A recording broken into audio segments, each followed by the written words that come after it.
putting together most of the things that you can think of in these animated films.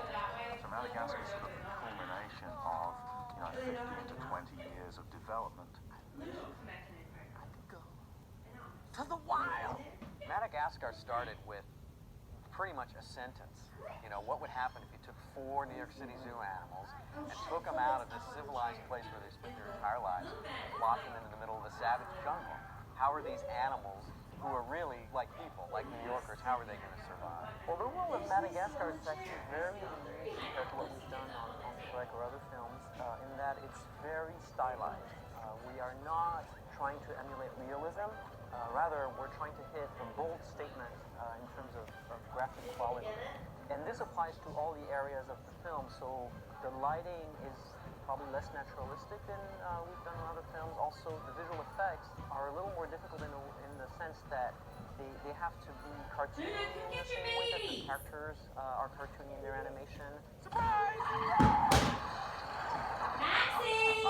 From the outset, we said we wanted this to be a funny, physical film, from an animation point of view. I know, The principles of squash and stretch have really taken animation to an extreme and been around for decades. Influences were, of course, Tex Avery and Bob Clampett, and Chuck Jones as well. Volume preserved, you are the size you are, sort of representations of something. With the Tex Avery style, the characters actually expand and contract based on the emotion of the moment. Very impressive. Hey, have a drink. It's on the house. Seawater. The kinds of effects that we do on a film like Madagascar are pretty much anything that moves that isn't a character.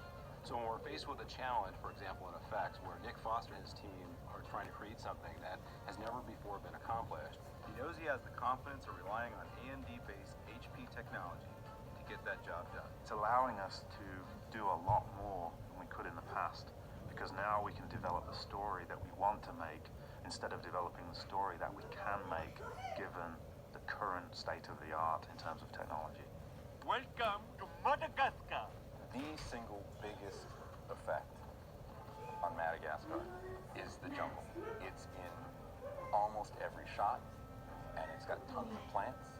We have to make them move as naturalistically as possible without being distracting, and also without having to sit down and try to figure out how to simulate every single plant in a jungle and how every single plant might move and every single thing might go on. And what's the wind speed? Okay, well, the wind speed, if it's going through here, and we figured out really early on, you just have to throw all that away and come up with something that's a lot more of a direct way of manipulating the geometry.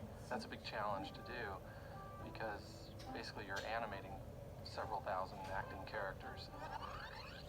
At the same time, they all have to move in a similar, not identical way. To do that, it's a lot of physics and a lot of computation. We have a sizable render farm of HP servers using AMD Opteron processors. Those have really helped us to quickly generate full resolution images for more rapid approvals.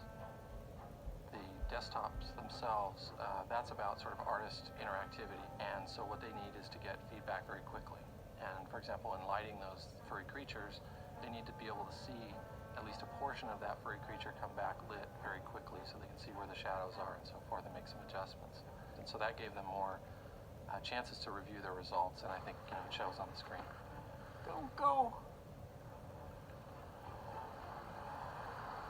So technology is enabling us to make films that weren't possible to make even a few years ago.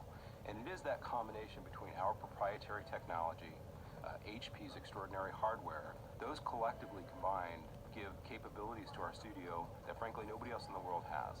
Bye-bye.